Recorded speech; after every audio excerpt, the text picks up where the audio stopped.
Abra sua Bíblia, por favor. João capítulo 7, verso de número 30. Põe na tela para mim. João 7, 30. Procuravam, pois, prendê-lo, mas ninguém lançou mão dele, porque ainda não era chegada a sua hora. Feche os seus olhos. Senhor nosso Deus e Pai, em nome de Jesus, continua falando conosco, usa-me como um canal de bênção nesta hora, ó Pai, e que possamos sair daqui diferente do que entramos. O Senhor jamais reuniu um povo para despedir este povo de mãos vazias. Te damos graças em nome de Jesus, amém, glória a Deus, amém? Eu quero falar um pouco com vocês sobre o tempo, as fases, as etapas da nossa vida. Eu acho que você já conseguiu entender que na verdade o tempo é um recurso, e um recurso que não pode ser reaproveitado, que não pode ser recuperado.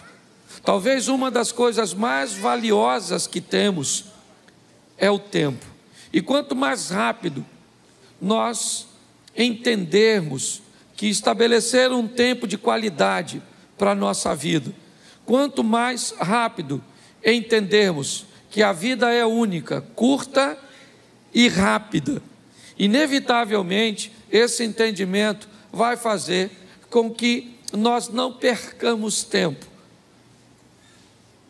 que não joguemos nosso tempo fora. É lógico que uma parte do seu tempo é extremamente saudável que você dedique essa parte para que você venha ter lazer, uma diversão, se distrair. É importantíssimo. Pessoas que acham que vieram nessa vida apenas para trabalhar, que colocam um dinamismo acima da média na sua vida e acham que isso é saudável, é só uma questão de tempo até ela descobrir que acabou ficando sozinha, acabou ficando doente e pior, não dá para recuperar mais. Filhos só são crianças uma vez na vida. Você só é jovem uma vez na vida. Casamento, certo? Aquela coisa gloriosa e satisfatória do início do relacionamento, na verdade, ele acaba acontecendo uma vez só. Então, aproveitar o tempo é algo que nós devemos fazer o mais rápido possível. Nós estamos vendo um texto que diz que tentaram prender Jesus, mas ninguém conseguiu prendê-lo simplesmente porque não era o tempo dele ser preso. Quando nós olhamos para tempo, é importante entender que Deus é atemporal. Deus vive na eternidade. Para Deus, o tempo em si, para Ele, não existe, né? Não faz diferença, Ele é eterno. Foi, é e sempre será, é assim que funciona. Mas para nós, não. Nós temos aí, né? Normalmente a via de regra, 9 meses para nascer, de 1 ano a 2 anos para andar, de 10 a 12 normalmente para descobrir que os adultos, nossos pais, não são super pessoas. Nós temos aí basicamente 30 anos para amadurecer. Algumas pessoas dizem, profissionais da área de psicologia, que o indivíduo que não amadurece até os 30, ele pode ficar esperto, mas vai ser bobo. Já vi uns caras velhos bobo. Ele sabe ganhar dinheiro, ele tem uma situação boa, mas você começa a falar, é uma bobeira. Em pessoa, o que é isso? Falta de maturidade. Se tu está com 30, acenda a luz de emergência e amadureça o mais rápido possível, ok? Quando o assunto é tempo, também eu preciso gastar um pouquinho de tempo para falar sobre a importância de nos preocuparmos com o que esse sistema está tentando fazer com o tempo da infância das nossas crianças. Se nós olharmos, nós muitas vezes não conseguimos entender por que é que tantas informações distorcidas, por que é que desenhos animados, por que é que programas direcionados para a criança na idade mais precoce possível buscam levar informações, imagens, porque no tempo da infância, no tempo dessas crianças, elas não conseguem discernir o que é uma sugestão, do que é uma informação e uma ordenança. Por que é que estão investindo? Nosso sistema de ensino brasileiro tem um material didático tão ruim. Por que é que desde que o mundo é mundo, pelo menos que eu lembro, no Brasil, a maioria de nós não fomos para a escola para aprender sobre sexo, se eu era menino, como fazia, se fazia, com quem fazia. Nós íamos lá para aprender matemática, português, moral e cívica, ciências. Lembra disso? E por que hoje? O que aconteceu com esse tempo que nós estamos? É um tempo que está querendo estabelecer matrizes no nosso filho. Ensina o menino o caminho que ele deve. Se você não sabe obedecer a Bíblia, o diabo talvez seja mais obediente que você. O diabo, ele diz, se a Bíblia está dizendo, ensina o menino o caminho que deve andar, eu vou obedecer a Bíblia. E vou ensinar esses meninos a se comportar segundo o meu modelo. E quando eles chegarem em casa, vão conflitar com esses pais que não têm tempo de estabelecer matrizes. E quando tentarem desfazer as matrizes que o sistema de ensino, que na verdade tem nada a ver com educação, sistema de educação é em casa, a escola é o sistema de ensino. Então, quando nós olhamos para esse tempo de tanta imaturidade que busca atingir as nossas crianças, é melhor você acordar o mais rápido possível. Porém, eu aqui como pastor e aqueles que sobem aqui, o máximo que nós podemos fazer é levar a palavra de Deus até o seu ouvido. E Deus então leva do seu ouvido para o seu coração. Por isso que é muito importante para Satanás destruir você, ou destruir a sua atenção enquanto nós estamos aqui pregando. Por que é que há um ambiente tão grande de distração durante o culto? Porque é simples. Se a palavra não chega ao ouvido, não há possibilidade dela ser conduzida para o coração. Então tem que sentar alguém do seu lado que converse com você algo interessante enquanto o culto passa.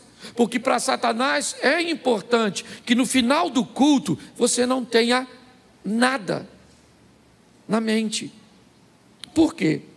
Porque se tiver na mente, preste atenção, você viu aqui o Wesley vindo ministrar a oferta, e ele disse que ouviu uma palavra aqui, uma palavra que o impulsionou a semana inteira, ou seja, a palavra estava no ouvido, estava na mente. Se a palavra entrou na mente, Deus foi levando a palavra para o coração dele, e é assim que acontece. Nós já vimos em 1 Coríntios 10, 1, que pessoas estão no mesmo ambiente, vendo a mesma coisa, ouvindo a mesma coisa, porém vivendo resultados altamente diferentes. E qual é o motivo para que isso aconteça? O nível de atenção e de comprometimento que essas pessoas tomaram após receber a palavra ou a ferramenta. Quando nós olhamos para isso, talvez nós consigamos entender por que algumas pessoas têm problemas com lidar com os tempos. E eu separei algumas coisas aqui, de uma palavra que mexeu muito o meu coração, eu quero compartilhar com você. O primeiro tempo que eu quero falar com você é o tempo dos outros. Aquele tempo que não é seu, mas você gostaria que fosse. O Salmo 73, ele ilustra isso de uma forma belíssima. Põe para mim, Salmo 73, aqui. Isso. Vamos lá. Verdadeiramente bom é Deus para com Israel, para com os limpos de coração. Preste atenção agora. Quanto a mim, meus pés quase se desviaram. Faltou, ou pouco faltou, para que escorregassem os meus passos. Por quê? Pois eu tinha inveja dos soberbos, ao ver a prosperidade dos ímpios. Porque não há apertos na sua morte, mas firme está a sua força. Não se acham em trabalhos como outra gente, nem são afligidos como outros homens. Pelo que a soberba os cerca como um colar, vestem-se de violência como um adorno. Só aí, preste atenção, qual é o problema do salmista aqui? Me parece que esse é o salmo da comparação. Me parece que esse texto define a pessoa que olha para o tempo dos outros, para aquilo que está acontecendo na vida dos outros, e não consegue entender que o tempo dos outros não é o seu. Muitas pessoas se perdem canalizando tanta atenção para o que está acontecendo na casa do vizinho, na empresa do vizinho, na igreja do outro pastor, que esquece de canalizar suas forças para fazer as coisas acontecerem na sua própria vida. O salmista está dizendo que ele quase caiu, seus pés vacilaram, ele quase desviou. Quando? Quando ele começou a olhar o tempo dos outros. E o que estava acontecendo na vida dos outros era muito diferente do que estava acontecendo na vida dele. Aprenda uma coisa: em muitas fases da sua vida, o casamento de outras pessoas vão estar melhor que o seu. A situação financeira de outras pessoas vão estar melhor que a sua. A aparência dessa pessoa vai estar melhor que a sua. Você precisa ter maturidade para entender que o tempo dos outros não é o seu tempo. Pare de olhar o que está acontecendo na vida de seu vizinho. Trabalhe, ore, entenda que o seu tempo vai chegar. E não use a medida dos outros para estabelecer a sua. Até porque, eu vou ser franco para você, e aqui na igreja você sabe que eu abro meu coração direto. Eu prego em muitos lugares, e por onde eu passei, Abner, eu confesso a você, eu já tive vontade de morar, pelo menos, numas 40, 50 casas diferentes. Nos 40, 50 bairros diferentes. Chego na casa de um cara, pensa num casarão. Bonito, confortável, ampla, umas ruas amplas, bonito. Eu falo comigo: Cláudio, tu tinha que morar aqui. Até eu viajar para outra. Chego lá, eu falo: que apartamento é esse? Rapaz, um apartamento por andar, tudo na porta. Não podia morar aqui? Aí eu viajo de novo. Aí alguém me leva numa fazenda. Aí eu falei: Senhor, rapaz, eu tinha que morar aqui nessa fazenda. Aí eu viajo de novo. Vou para uma casa de praia e me deixa lá hospedado. Falei: aqui que eu tinha que morar. Esse dia eu fui para um apartamento em Balneário Camboriú e botaram numa piscina de água quente que tinha uma cama que fazia massagem na gente dentro da piscina. Ali eu tive certeza que era ali. Uma cama que faz massagem em nós dentro d'água. Aí eu fui para Brasília. e me levaram para uma casa que tinha até um helicóptero. Eu já esqueci da massagem. O que é uma massagem numa piscina? Com um bicho que leva a gente para as alturas? Aí eu quis morar lá. E por onde eu passo? De vez em quando ainda quero. Mudo para aqui, mudo para ali. E agora que minha mulher vai comigo de vez em quando? É 2. Cláudio, não podia morar aqui, né? E eu falo para ela, Xerém nos espera. Aquela grande metrópole. Você consegue entender? O tempo dos outros não é o seu. Pare com isso, amadureça. Vamos voltar para cá? Segundo tempo, fora do tempo. Aquilo que nós queremos, mas ainda não é o nosso. Pastor, que exemplo você pode usar para isso? O Saul. Saul queima uma etapa. E, gente, muita coisa, né, que nós vemos, nós até poderemos adquirir e ter, mas não fora do tempo. Tenha maturidade para entender que coisas fora do tempo pode deformar você. Deus, Ele está no controle de todas as coisas. Eu li um livro esses dias do Carlos Drummond, e o título dele é Fora do Alcance das Crianças. E ele começa a explicar por que é que tem coisa que a gente não recebe. Porque Deus não dá determinadas coisas para crianças. Tem que ter maturidade. Você tem que entender que tem coisas que são para você, mas ainda não é o seu tempo de alcançá-las. E Deus sabe, nossa, eu queria. Eu vou contar uma experiência para vocês. Aqui, da minha família, está ali meu filho, minha nora estava sentada aqui. Isso, tá, deve estar com meu netinho por aí, mas meu filho está. Nós fomos viajar. Aí entrou toda a patotinha no carro. Certo? Entramos todo mundo. Aí meu neto quis o celular para ver, né, um desenhozinho.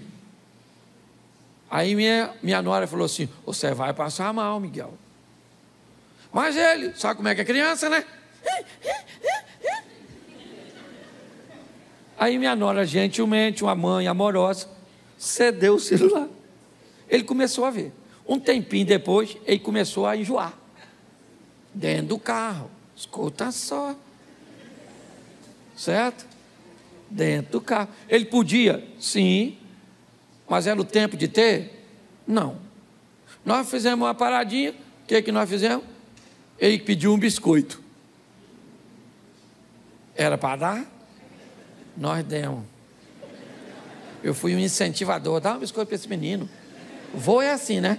Diz que vô é um burro que o filho amansou para o neto montar. Falei, dá esse menino precioso, esse garoto aqui do vovô. Toma, menino. Comeu. Começou a ficar zonzo. Dentro do carro. De repente. Assim. As coisas do interior dele começou a sair. Ele vomitou. Dentro do carro. Paramos, limpamos tudo. E você sabe que o cheiro. Limpamos tudo e segue viagem. Com aquele cheiro. E eu estou aqui conversando com Deus. Que experiência era aquela? E Deus falando ao meu coração. É desse jeito que eu não ajo. Vocês sabiam que o celular ia fazer mal? Você cedeu porque você é bonzinho. Você sabia que o biscoito ia piorar? Você deu. E agora, Cláudio Soares Duarte, pastor. Porque quando é minha mulher, só fala Cláudio Duarte. Quando é Deus, fala o nome todo e ainda usa pastor, que é para chamar a atenção. Vai fazer a viagem com esse cheiro, que não sai não. Sabe o que eu aprendi? Quando é fora do tempo, Deus não dá. Você pode espernear do jeito que você quiser, que Ele não vai se sensibilizar com você, porque Ele quer ser o melhor. Deus não age dessa forma. Então, se for fora do tempo, querido, Não queira queimar etapa, porque o negócio vai dar ruim. Está lá com Moisés, fora do tempo, achou que era o libertador, se lascou, foi para o deserto. O tempo de Deus é correto, aguarde o que Deus tem a fazer por você, amém? Ele não chega atrasado na sua vida, no seu casamento, ele não chega, ele sabe o que está fazendo, ele está cuidando de você. Muitas pessoas se atrapalham querendo coisas fora do seu tempo. Nós temos aqui para adiantar também aquilo que está no tempo para acontecer. E aprenda uma coisa nessa vida: toda oportunidade, ela tem um tempo de duração. Você precisa saber qual é o seu tempo de casar. Não queira casar antes da hora, e também não case depois. Não queira ter filho antes da hora, mas também não tenha filho velho demais, que pensa no pessoal chato. Essa turma que tem filho depois de velho é uma tribulação, uma tribulação, uma tribulação e uma tribulação. Quem tem um filho novo demais, não está preparado para criar o filho. Quem tem filho velho demais, parece que o menino é um bibelô. Não vamos entrar aqui na igreja, porque pode, certo, ter bactéria. Bactéria deve ter na sua cabeça, infeliz.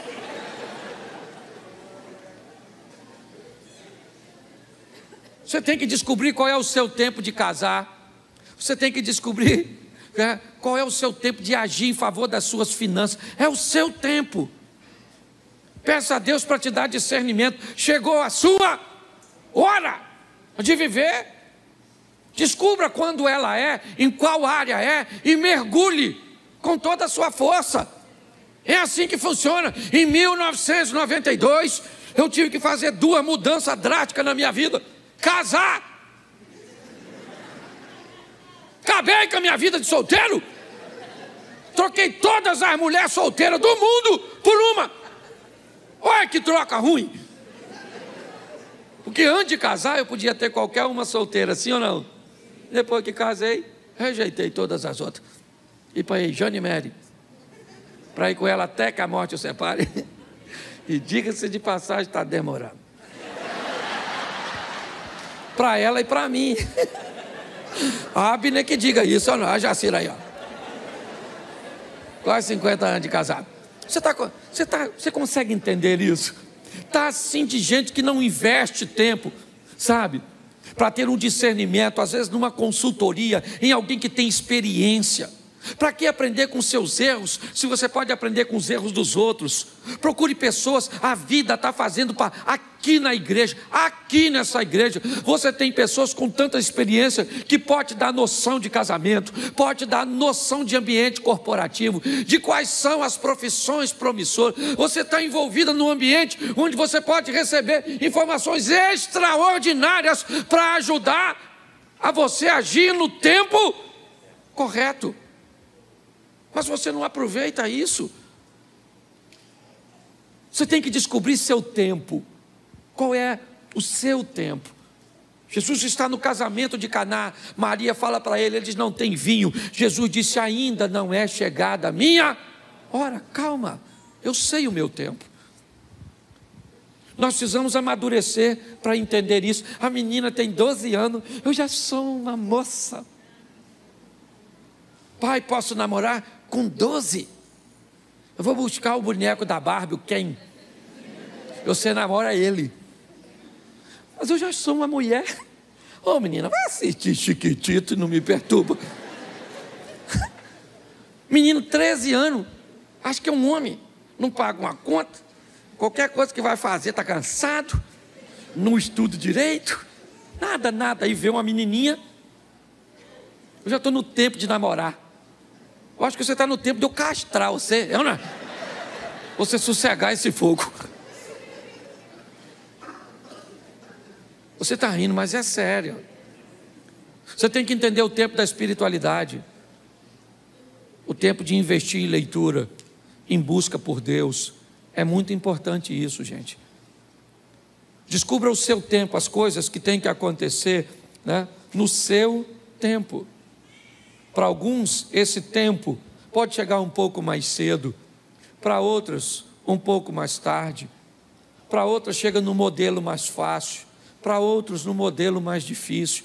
Mas entenda isso, eu vejo pessoas querendo viver o tempo dos outros, eu quero pessoas querendo viver coisas fora do tempo, antecipando e quebrando a cara, tomando decisões equivocadas, e pessoas que sequer são capazes de entender o seu próprio tempo. O próximo, o tempo de Deus, tem o seu tempo.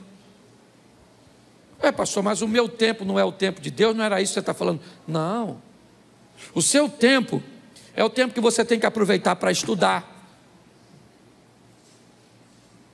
é o tempo que você tem que aproveitar para investir em você. O tempo de Deus é aquilo que Deus quer fazer na sua vida, e é importante você entender isso. Quando é que Deus vai fazer? Quando chega o tempo dele. Eu participei de uma igreja e eu era vice-presidente dessa igreja durante um bom tempo, e muitas vezes eu vi pessoas querendo criar conflitos entre o pastor presidente e a mim, querendo que eu o confrontasse, criasse problemas, porque muitas pessoas, por algum motivo, afinidade ou outras coisas, ou por uma visão equivocada, viam uma liderança pastoral na minha vida. Mas eu entendi que aquele não era o tempo de Deus para a minha vida, e que o tempo de Deus para a minha vida ia chegar. Hoje, eu procuro, primeiro, não olhar para o que está acontecendo na vida e no tempo dos outros.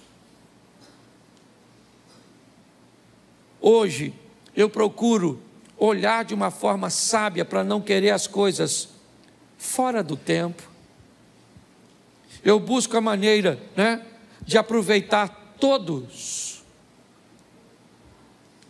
as oportunidades para entender o meu tempo, sabe, aquilo que Deus está preparando para mim, ou me dando a oportunidade de viver.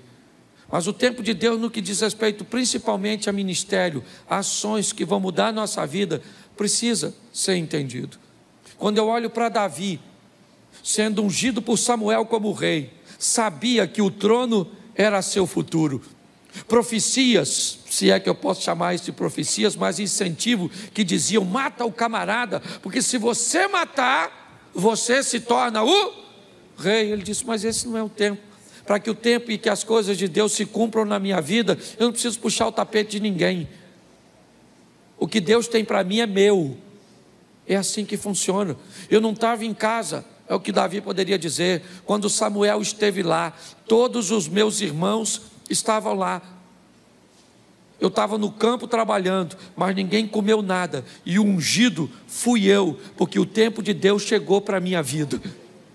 É importante você entender isso. Se nós não amadurecermos para dar uma olhada nisso, está assim de gente vivendo fora do tempo. Adultos vivendo como adolescente, pessoas que tinham uma situação financeira melhor ontem e hoje continuam gastando no mesmo tempo. É assim que funciona.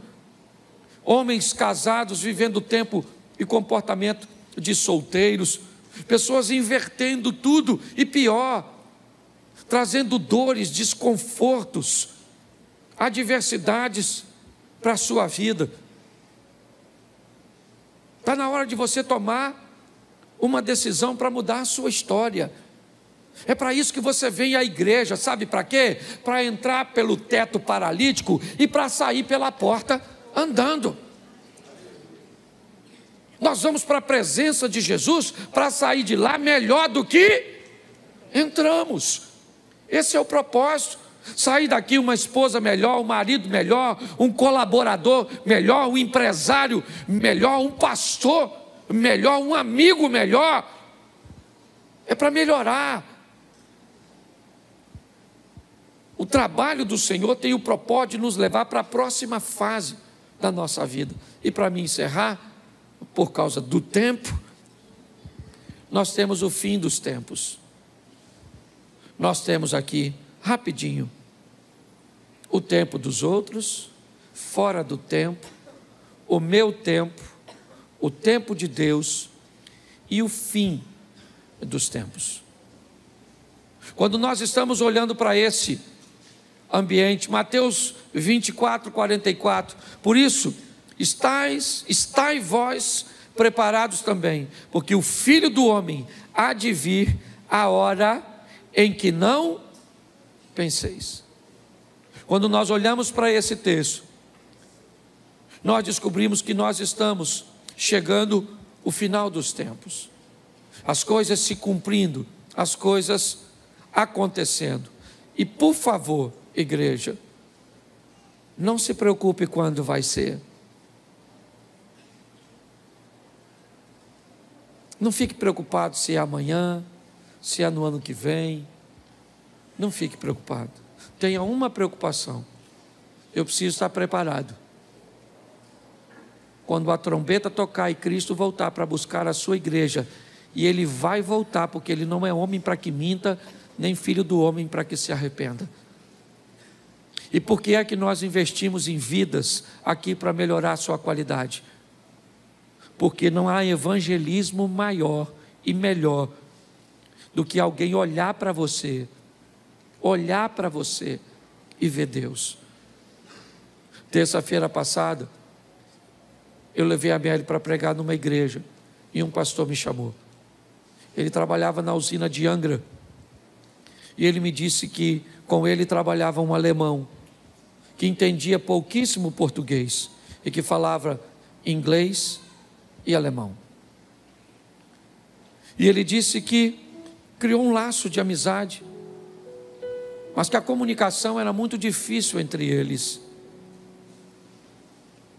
Mas que ele buscava, dentro das suas limitações, pregar Jesus para aquele homem de uma língua tão desafiadora.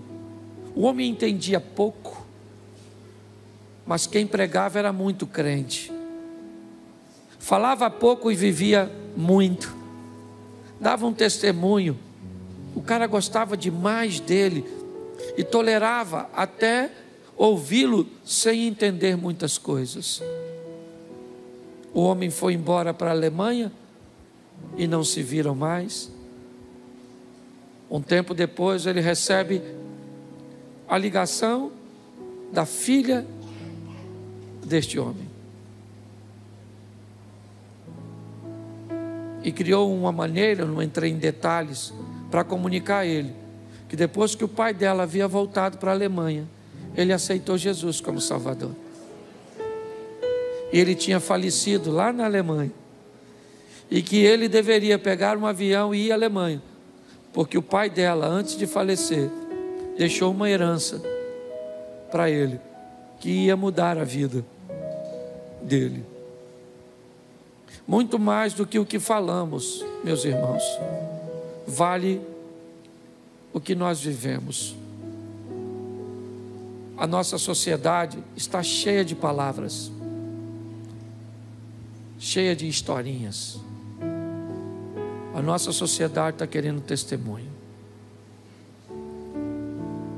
Não basta subir num púlpito e falar muito bem, não basta. As pessoas querem conviver com a gente, para ver como a gente vive, como a gente trata as outras pessoas, como tratamos a nossa família. Esse é um tempo que estamos vivendo, onde o Senhor está voltando. E o Espírito do Senhor está sendo derramado sobre a igreja. Aproveite esse tempo, o tempo da graça, o tempo do favor de Deus. Eu não sei o que você tem vivido, não, mas por favor, melhore a sua ótica. Não dá para demorar para ser a melhor esposa, porque Jesus está voltando. Não dá para demorar para ser o melhor marido. Não dá para demorar para ser fiel. Não dá para demorar. Ele está voltando. para buscar a sua igreja. O mundo está precisando disso. Se você acha que está desafiador agora, imagine esse período do ano que vem, o período das eleições. Deixa eu avisar a igreja de uma vez. Em julho do ano que vem, eu vou tirar um tempo para falar de política aqui na igreja. Em julho. Vou mostrar um pouco a igreja. Alguns já sabem, outros, eu não gosto de fazer isso, mas eu acho importante. E a partir de julho, nós não vamos mais falar de política na igreja até a eleição terminar. A partir de julho, e assim que acontecer a liberação da propaganda eleitoral, eu vou pedir o favor de todos da igreja que tiverem um adesivo de política no seu carro, não estacionar dentro das nossas dependências, e que aqui dentro nós não vamos falar de política. Nós vamos orar por nossa nação, porque nós estamos aí praticamente entrando numa guerra. Talvez muitos de vocês, na última eleição, perderam relacionamentos de familiares e de amigos que saíram do grupo ou removeram você e que nem fala mais contigo direito por causa de uma eleição. Isso é um absurdo. Mas nós vamos orar para a nossa nação. A minha rede social não tem nada a ver com a igreja, e na minha rede social eu faço o que eu quiser, desde que eu não quebre princípio. Mas aqui nesse púlpito nunca subiu um político que eu franqueasse para ele esse microfone. Sempre orei e oro a todos que virem aqui. Mas nós estamos chegando num tempo, igreja, que não dá para relaxar. É o final dos tempos. Transforme-se agora, porque talvez não dê mais tempo.